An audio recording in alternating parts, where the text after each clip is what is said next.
Welcome to the show. All right, we are going to do something that I think will be very useful to a lot of people in the audience. And this was inspired by a post on our subreddit by a user named Ricard58.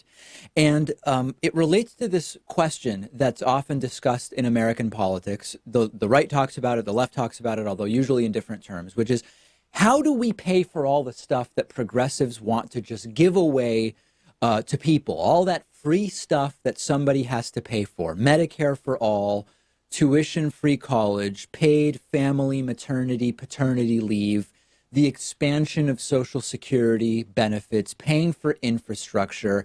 How are we going to pay for all of those things? How are we going to cover the costs that those programs and initiatives represent in terms of the budget on a national scale? And I'm actually going to dig into it today. I'm going to tell you exactly what these things would cost and exactly how we could pay for them. But before I do that, I think it's really important just to remind people that a lot of people on the right who ask that question, how are you going to pay for that? They're asking the question in bad faith. We only ask how to pay for Medicare and tuition-free college. We never ask, as a country I'm talking about, how are we going to pay for that war or those missiles that we are just replacing on an infinite loop? And from a sort of practical perspective, how we pay for it is simple. Congress authorizes the spending, and then the Treasury actually spends the money. Yeah, debt exists.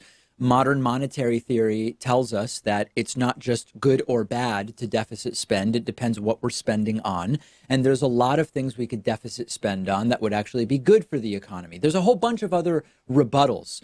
But I'm going to actually play it. I'm going to play the game at its face in this segment. I'm going to ignore all the externalities. For example, the fact that healthcare reduces crime and things like infrastructure reduce pollution and modernizing transit also does that. Let's ignore all of those externalities and just play the game that the right claims to want to play, which is how do we pay for it? I'm going to give you options that you can pick from today. So first, let's look at some programs and what they would cost. Some of these, it's hard to get an exact number because you have to account for direct costs, indirect costs, savings, all of that stuff. But here are some numbers we can work with today, all right? Here's my list of free stuff from liberals that we've got to figure out how to pay for. Medicare for all would cost an additional estimated 1.2 trillion a year. We already spend a lot of money on healthcare. Medicare for all would cost an additional 1.2 trillion. Tuition-free public college, 80 billion a year. Paid family, paternal, maternal leave, based on some proposals that we've seen in terms of how it would be calibrated, would cost about 32 billion a year. Social Security expansion, about 120 billion a year. So what we're talking about is 1.432 trillion, or if we think in billions, we're talking about 1,432 billions. Let's flip it now.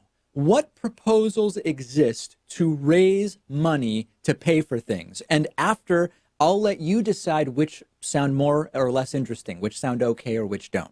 How to pay for all of that free stuff liberals want to give you. Here's examples, then we'll add them up. If we reverse the Bush tax cuts, we would raise $488 billion a year. If we reverse the Trump tax cuts, we would raise $164 billion a year. If we ended the wars in Iraq and Afghanistan, we would raise $127 billion a year. In terms of ideas to pay specifically for Medicare for all, if we add a 7.5% employer payroll tax on companies, but we exempt the first 2 million in payroll. If you're a business with $100,000 in payroll, you're exempted. You pay nothing. The idea is to protect smaller businesses. We could raise 390. It says million, but it's actually billion. That's my mistake. And that would, on average, actually save businesses $9,000 a year. We could add a 4% taxpayer tax on income, exempting the first $29,000 a year.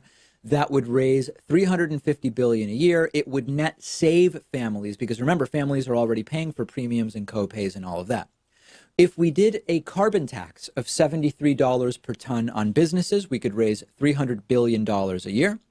A wealth tax, similar to what Elizabeth Warren has proposed, if you tax wealth above $50 million at 2% and wealth above $1 billion at 3%, you would raise $275 billion per year. Some other ways to raise money. If we increase top marginal tax rates, if you create a 40% rate between 250 and 500,000 a year, and a 45% rate from $500,000 to $2 million a year, and then it's I believe supposed to be 50% rate between 2 and 10 million a year, and then a 52% rate above 10 million a year. These are taxes on really high earners. You raise $180 billion. If we raise the Social Security payroll cap from currently it's around 128,000 to 250,000, you raise $120 billion per year. There are Wall Street speculation taxes, which we could put in place, 0.5% on trades, 0.1% on bonds, 0.005% on derivative trades. That would raise $55 billion per year. We could look at estate taxes. You could do a 45% tax on estates over $3.5 million, and then a 50% tax on estates over $10 million, 55% estate tax when you get to $50 million estates. And if people are passing on estates bigger than $1 billion, a 77% estate tax. That would raise $31.5 billion. We could end fossil fuel subsidies. That would raise $26 billion. There's an accounting measure called LIFO, which means last in, first out. You don't have to understand what it is, but eliminating that would raise $11.2 billion. And if we raised the long-term capital gains rate from 15% to 20%, that would raise $5 billion. Now, you don't need nearly all of this stuff. This is the really important thing. I've given you a list of a dozen or so ideas for how you can raise money. You might not like some of that stuff. So let's just pick and choose one configuration. So now let's compare what these programs would cost versus what we might save. Medicare for all, tuition-free public college, paid family, paternal, maternal leave, and the Social Security expansion. We're talking about $1.432 trillion. I'm only picking a few of those ideas I mentioned to you. What if we eliminated the Bush and Trump tax cuts, did the employer and household tax that I mentioned, exempting, of course, the first $2 million in payroll for businesses and the first $29,000 in income for families, and raised the Social Security cap to $250,000? That would raise $1.5 trillion. You can disagree with exactly how much money we would raise by ending the Bush tax cuts. Maybe you don't think I believe it was 488 billion. Maybe you think it would only raise 450, for example. You can say, I don't really want to raise the Social Security cap at all. Well, then replace that with some of the other ideas I presented. But the point is, we have more than enough tools, simple tools, to raise the money to cover what these programs would cost.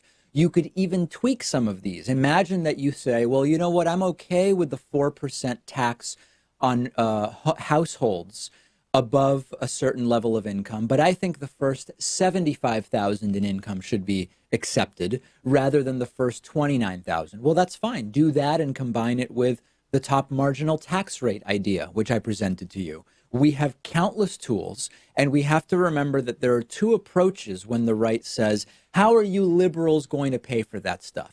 If they're talking in bad faith, and many of them are, you can say to them, were you asking how we were going to pay for optional wars? Are you questioning how we're going to pay for all of the military and defense spending that we do? Because if you're not, then you're not even really asking me to take your question seriously. If they genuinely want to know, how are we going to pay for this stuff? You give them the list of 12 to 14 items that I just showed you and have them pick. We have citations for every single one of the figures I've presented to you today in the description for the YouTube clip for this story. My challenge to you is change my mind, because you can disagree with the necessity of any one of those ideas. You can tell me you don't think it's fair to, for example, do the estate tax change or to put a 4% tax on households above a certain amount of income. But I've given you so many more options than are actually needed that anybody who is seriously going to look at this should be able to come away and say, you know what? I actually think we can raise the 1.4 trillion that we need for the 4 programs you've outlined by picking and choosing just some of the items from the list that I gave you. If I'm wrong here, if I'm missing something, then change my mind. I'm on Twitter at @dpakman, and the show is on Twitter at David Pakman Show. I look forward to hearing from you.